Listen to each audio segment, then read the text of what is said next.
নমস্কার বন্ধুরা, welcome back to my channel Champa রান্নাঘর। আজ আমি আপনাদের সঙ্গে শেয়ার করব সর্ষে বেগুনের রেসিপি। এখানে বেগুন কেটে নিয়েছি একটা, আর এই বেগুনগুলো দিয়ে সর্ষে বেগুন খেতে ভীষণ টেস্টি লাগে বন্ধুরা। তো বেগুনের মধ্যে প্রথমে আমি লবণ আর একটু চিনি দিয়ে মেখে রেখে দেবো। আপনাদের যদি চিনিটা দিতে অপছন্দ হয় তাহলে স্কিপ করবেন, তবে চিনি আর লবণ দিয়ে মাখিয়ে রাখলে বেগুনটা খেতে একটু মিষ্টি মিষ্টিও লাগবে, আর যে জলটা এক্সট্রা জল থাকে বেগুনের মধ্যে সেটাও বেরিয়ে যাবে। প্লিজ বন্ধুরা প্রথম থেকে শেষ পর্যন্ত ভিডিওটি দেখবেন।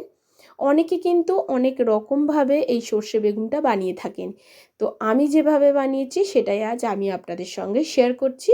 তবে আমি গ্যারান্টি দিয়ে বলছি খেতে কিন্তু দুর্দান্ত হবে। এখন একটা মশলা বানিয়ে নেব।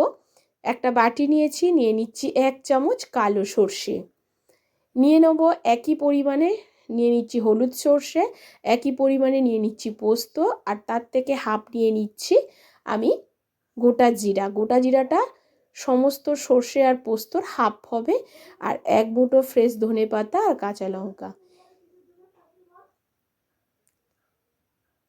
এই মশলাটাকে আমি শিলের মধ্যে বেটে নেব।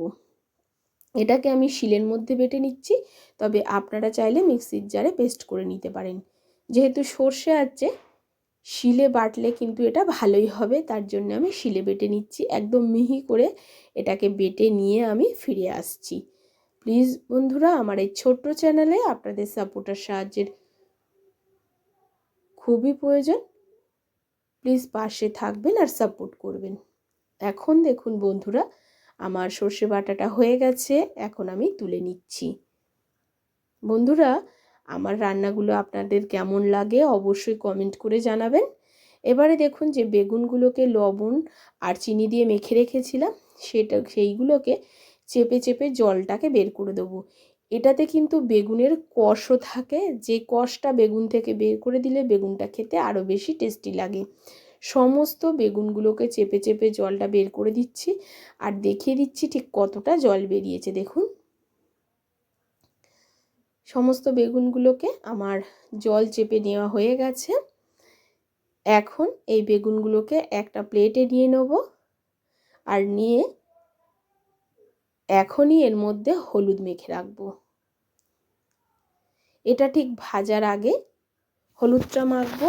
এতে কি হয়, বেগুনগুলো ভাজার সময় গলে যায় না, আর ভাজাটা খুব সুন্দর হয়, একদম মচমচে আর লালচে ভাজা হয়।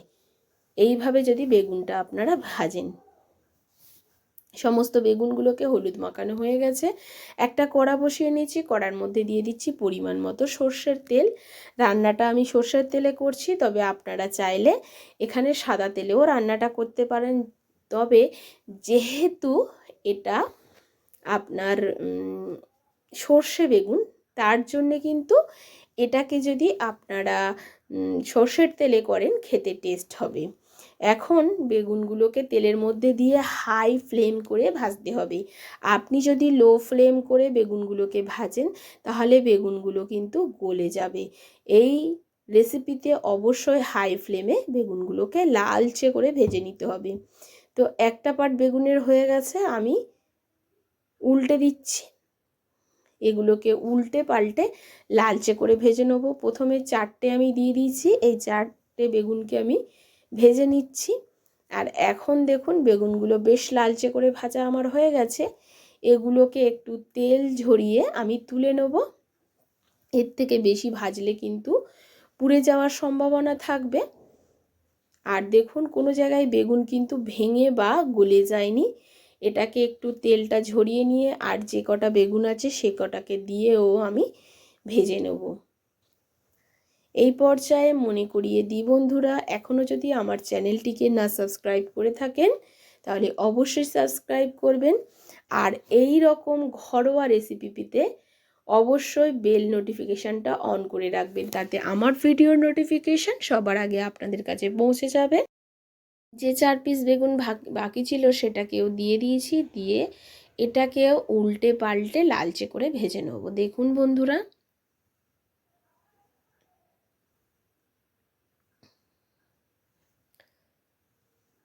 ভাজা হয়ে গেছে, এখন এইগুলোকে তুলে নেব। নেওয়ার পরে যে তেল আছে তার মধ্যে দিয়ে দেবো কালো জিরে ফোড়ন। এই রান্নায় কালো জিরে কিন্তু এই সর্ষে বেগুনের টেস্টটাকে আরও দ্বিগুণ বাড়িয়ে দেয়। দিয়ে দিচ্ছি 2খানা চিড়ে রাখা কাঁচা লঙ্কাকে একটু মধ্যিখান থেকে চেলা করে দিলাম, যাতে লঙ্কা আর কালো জিরেটা তেলের মধ্যে খুব ভালোভাবে ভাজা হয়ে সুন্দর একটা গন্ধ আসে। তারপরে মশলাটাকে দিয়ে দিলাম। মশলাটাকে এবার একটু কষাতে হবে।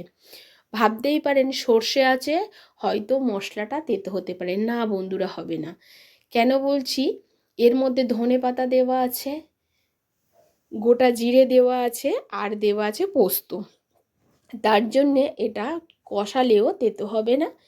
এখন মশলার বাটিটা ধুয়ে আরও একটু জল দিয়ে এই মশলাটাকে আরও একটু কষিয়ে নিচ্ছি।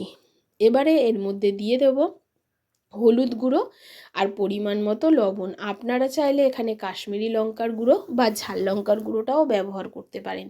আমি এখানে কালারটা এই রকম রাখবো, কাশ্মীরি লঙ্কার গুঁড়োটা তার জন্যে ব্যবহার করছি না। তবে আপনাদের যদি এই কালারটা পছন্দ না হয় অবশ্যই কাশ্মীরি লঙ্কার গুঁড়ো দিতে পারেন। অল্প একটু লবণ দিলাম, কারণ বেগুনে লবণ দেওয়া আছে, সেই হিসেবে গ্রেভি অনুযায়ী অল্প লবণ দিয়ে দিলাম।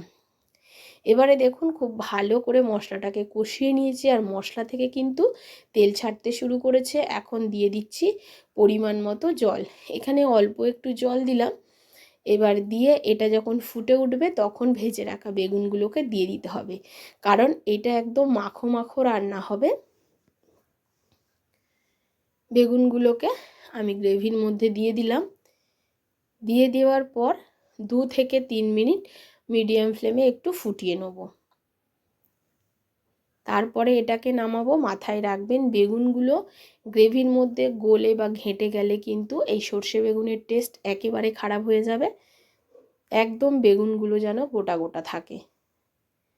দেখুন, এখন আমাদের সর্ষে বেগুনটা একেবারে রেডি হয়ে গেছে। এবার এটাকে একটা প্লেটে তুলে নিয়ে আপনাদেরকে সার্ভ করে সামনে দিয়ে দেখাবো আমার আজকের এই সর্ষে বেগুন কেমন হয়েছে।